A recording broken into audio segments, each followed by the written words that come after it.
បាទខ្ញុំបាទសូមអនុញ្ញាតគ្រប់ជំរាបសួរដល់តេតិកជនដែលកំពុងតាមដានការផ្សាយរបស់ PDA Hot New TV របស់យើងខ្ញុំបាទផ្សាយចេញពីស្ទូឌីយោបាទថ្ងៃនេះខ្ញុំបាទសូមយកព័ត៌មានទាក់ទងទៅនឹងវត្តមង្គលសិរីហៅអង្គព្រៃបាទប្រជាអធិការវត្តបានគីកោបាទប្រជាពលរដ្ឋដែលរស់នៅក្នុងសង្កាត់មូលដ្ឋានធ្វើបុណ្យការស្មីសាមគ្គីបាទថ្ងៃនេះជាថ្ងៃទី16ខែមីនាឆ្នាំ2005ព្រះគ្រូ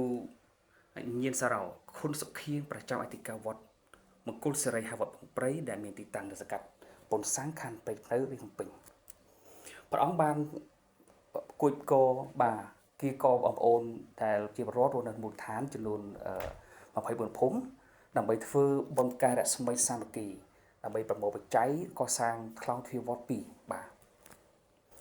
ព្រះអង្គខុនសុខៀងគឺជាប្រជាអធិការវត្តមួយប្រកបដោយភាពកតញ្ញូធម៌និងអត្រធម៌មែនទែននៅក្នុងមូលដ្ឋានមិនថានៅទីអារាមឬក៏សាលារៀននោះទេព្រះអង្គតែជួយកសាងមិត្តផលនានាទៅដល់សាលាថ្ងៃនេះផងដែរព្រះអង្គបានដូចដើមដូចជាគៀងកោបាទពីរដ្ឋក្នុងមូលដ្ឋានទាំងមូលដើម្បីចូលបច្ច័យដើម្បីខិតខំនៅកសាងនៅមិត្តផលនានាក្នុងវត្តអារាមរបស់ព្រះអង្គផងដែរខ្ញុំបាទសូមបញ្ជាក់ផងដែរថាបច្ច័យដែលបានទទួលបាននោះមានចំនួន55លាន987500រៀលបាទសរុបថវិកាដើម្បីយកទៅកសាងនៅថ្លងទ្វារទាំងពីរបាទខាងមុខខាងក្រោយរីឯថវិកាចំណាយនៅថ្លងទ្វារប្រមាណនោះយើងអត់ដឹងលម្អិតទេព្រះអង្គនឹងធ្វើការលម្អិតជូននៅតពីបុណ្យការលើកទី2នៅខែ5តាមព្រះអង្គមានពុទ្ធកានេះជាលទ្ធផលដូចជាការដឹកនាំជាបរដ្ឋនៅមូលដ្ឋានដើម្បីចូលបុណ្យកុសលនិងដូចមកកសាងរួមចំណែកក្នុងពុទ្ធសាសនាជាពិសេសក្រមរវល់សន្តិភាពក៏បានដឹកនាំដល់ពងខ្ពស់របស់សម្ដេចបវរសម្ដេចហ៊ុនម៉ាណែតនាយករដ្ឋមន្ត្រីនៃប្រជាកម្ពុជានិងសម្ដេចតេជោហ៊ុនសែនទេតនាយករដ្ឋមន្ត្រីនិងជាបច្ចុប្បន្នជាប្រធានប្រសិទ្ធិដូចក៏ដូចជាប្រធានរដ្ឋប្រតិបត្តិផ្ទាល់ព្រះកូណាផងដែរបាច់ការពិតណាស់ក្រោមការដឹកនាំសន្តិភាពយើងឃើញថាមានការរីកចម្រើនមិនថាពុទ្ធចក្រអាណាចក្រឬក៏គ្រប់ផ្នែកទាំងអស់មានការរីកចម្រើនមែនទែនខ្ញុំបាន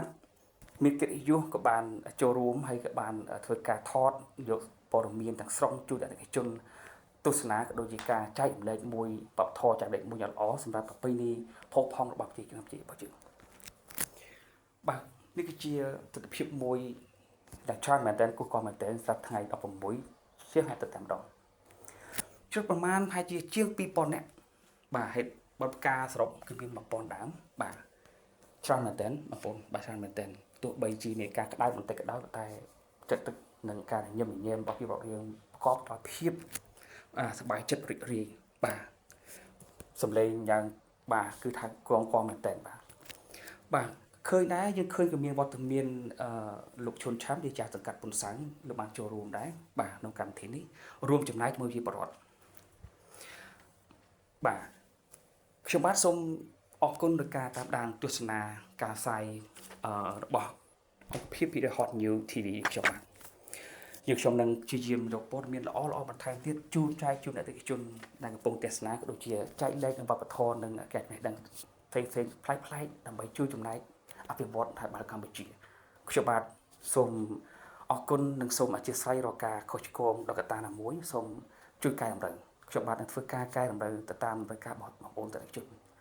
ณពេលនេះខ្ញុំបាទហ៊ុយសវឿនហាដែលសូមអរគុណសូមជម្រាបលាជួបនៅឱកាសក្រោយបាទសូមអរគុណ